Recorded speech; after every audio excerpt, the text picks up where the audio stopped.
विघ्नेश,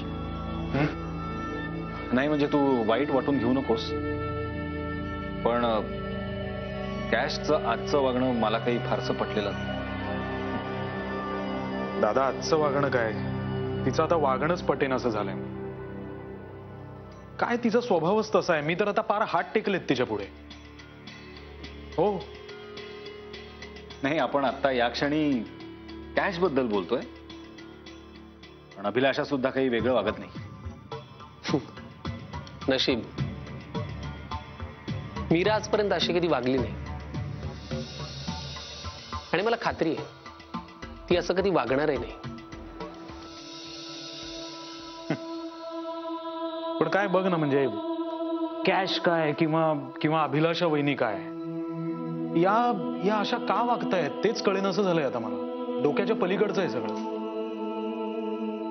तुम्हाला खरं खरं सांगू का? नाही म्हणजे आबांनी जेव्हापासून हे वाटण्या वगैरे करण्याचं जाहीर केलंय ना, मला भीती वाटायला लागली. खरं सांगतो, अरे हो, मला असं वाटतं ना तो शनिवार येऊच नाही.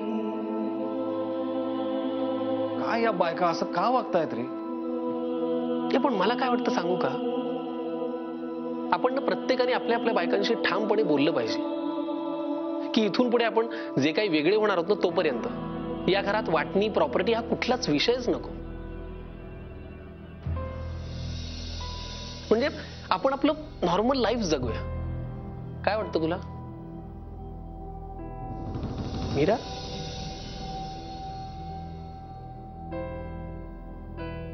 काय ग, आबा जेवले ना? जेवले, पण मला तुम्हाला काहीतरी सांगायचंय.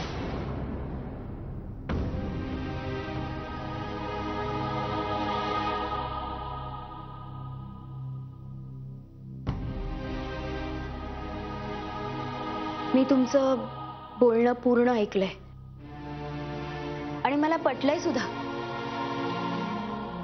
हो, लवकरच या घरच्या वाटण्या होणार आहेत. सगळे आपापल्या मार्गी लागतील.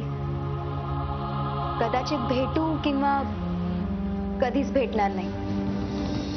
मला वाटते जितके दिवस राहिलेत ना, ते सगळे दिवस आपण आनंदात घालूयात, खूप मस्ती करूयात, मजा करूयात, अगदी आधीसारखं. तुम्हाला काय वाटतंय?